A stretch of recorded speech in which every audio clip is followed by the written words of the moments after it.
So starting with week one videos, we there is like what is sociology, what is society and its paradigms. And so society is just a group of people who share a place and culture, and everything around us that is not made by us is a product of society. And sociology is a part of social science that helps us understand your social location, the marginalization and power. So starting with social location, what is my social location? It depends on many factors such as my ethnicity, my age, my gender, my sexuality, and it helps me locate where I belong in the society. So that's like social location, and to understand this you need sociology. The next is marginalization. So all the communities in our society, like we have like marginalized group in our societies, and sometimes those groups do not get the equal right as marginalized group, like for example LGBTQ community or a small ethnic community or some small race of people who are different from all the people around us. Yeah, those are marginalized communities, and to recognize them and to appreciate them, socialism is important. And yeah, and there comes the power, like everyone in the society have some different stance of power. That's how society is. So sociology helps us understand all this and even fix it. So moving towards the social paradigm, paradigm means it's just a model for how you think about things. So we have different scales how sociology work on. It could be macro and micro. I think it describes for itself. Like micro could be an interaction between two people, like a doctor treating two patients of different races like differently, and the study of that. And macro is like a large, like on a larger scale, but both influences each other. Then we have the paradigms. So we have structural functionalism, conflict theory, and symbolic interaction.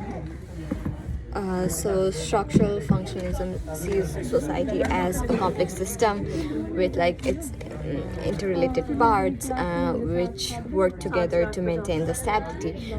Let's take an example of education system that provides knowledge, like where everyone and everything comes together and plays their specific role. This is called, like, it's all about the structure, like structural functionalism. Conflict theory emphasis on like social inequality and power struggles. Not everyone is fortunate enough to go to a school, and it can be driven as like competition for resources. So that is like conflict theory. And symbolic interactionism focuses on how individual create and interpret symbols like gestures and language. These fall under symbolic interactionism, like in school, like how you understand like each other. Those are, like through the language and gestures, those come under like symbolic interactionism. Now moving towards the week 2 videos, we there is a lot of videos on culture. So what is culture? From street crossing to fine arts, everything is culture. And when like non-material object, like feelings and stuff like that, come together with material objects, like culture is formed. And what is material culture? Material culture is about the physical stuff like clothes and tools. And what is non-material culture? Non-material culture involves things like your beliefs, your values, your language, things you cannot touch, but you're still influenced by those kind of stuff.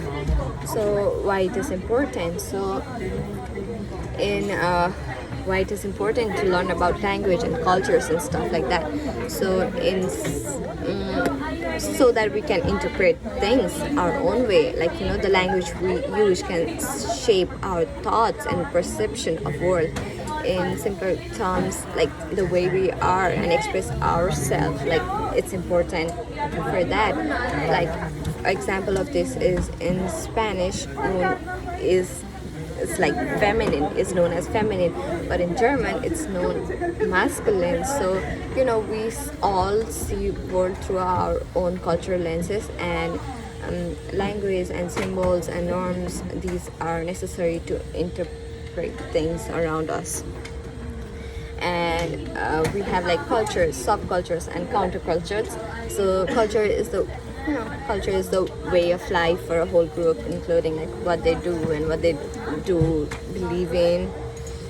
Subcultures are like smaller groups with their own unique things. Like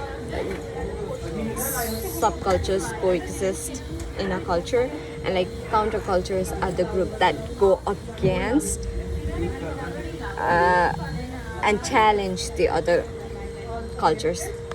So to understand all this, like in the video there was an example of like a statement that said US being a melting pot for all the cultures, because all the so many people around the world migrate there, like and it's like a melting pot for culture. So let's talk about this statement from 3 theories that we learned before. So yes, like US is a melting pot for all the cultures, because different cultures like mix and contribute and help the society to work, which is like structural functionalism. Like it's the structure of the society. And the second one was symbolic interactionism, like where people from different background interact, share symbols, and understand each other.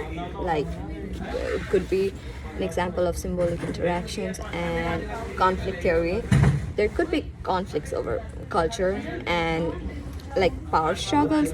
Like here comes the counterculture, where like people go completely against the view of a certain group of people and challenge the norms of the society. These are the things that are covered in week 2 videos, and for week 3 videos we are going to talk about socializations. And there was like 5 theories of development that was discussed in these videos. So socialization is necessary because it like what influenced me to be who I am today, like what were the contributing factors of it. And it talks about like how from school we go to the media we consume makes us who we are. Like for example, a child goes to school and like like the concept of loser and winner, he gets that from their classmates. And it's not, you're not just only learning about the course material, but you're learning about different people and how being in a certain peer group has so much influence on who you are or who will be, this kind of stuff. So like moving towards the social development, we have 2 phenomena, nature and nurture. And nature means like things that just comes out of yourself, like the natural things. And nurture means is the part where you're influenced from environment and surroundings. Like there could be some certain things that you do that doesn't comes up naturally, but it comes up because you've been on a certain place. Like your music taste, it might be influenced because of the place you lived in, your friends, the availability of resources around you. So those comes into nurture part. And why it is important for people to socialize, like I think in one of the video it discussed about a girl named Anna who was like locked in, was like 5 years old, and she was locked in with no human contact. And when the sociologist like did an experiment, like research on her, he found out that like lack of socialization can really help the children's ability to like it can like affect the children's ability to develop language and social skills and emotional stability. So talking about the 5 theories of development, first one was like Freud's ID, where like ID means just our like impulsive desires. Then it comes like ego and superego. Ego is like rational decision making stage, and superego is like where our moral compass comes in. Then we have like Piaget's model of cognitive development, where like he like there are like 4 stages of it for a baby. Like sensory motor stage is like where like it's senses, like sensory motor stage. Like for a baby, like they will touch everywhere, they lick everywhere. It's like the development of a baby on the basis of their senses. Then pre-operational stage is where like they starts after 2 years, when they are like 2 years old, like they start like asking questions and using language. It falls under this stage. And then concrete operational stage is where like they develop an ability to take in other people's opinion. And formal operational stage is where they start using their logic and critical thinking. And it was his theory of like child's development, cognitive development. Then we have other 3 theories.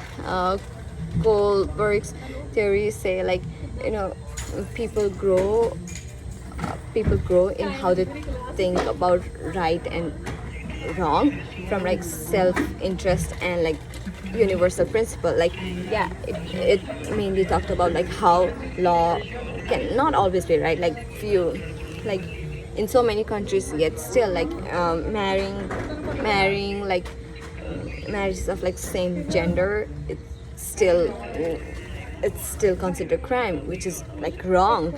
So every law is not right. So it's like it's the stage of development where you start like questioning things like that.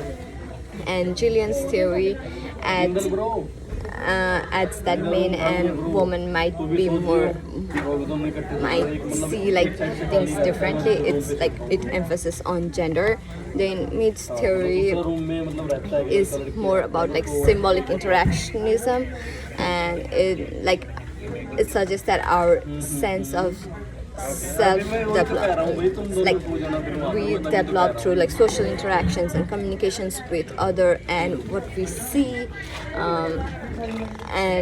like when we hear like different perspectives and like of people around us, it helps in our development. And there was like Erickson's like 8 stage of development from like infant to the old age. So these are the 5 theories of development that are discussed in the last videos. Thank you.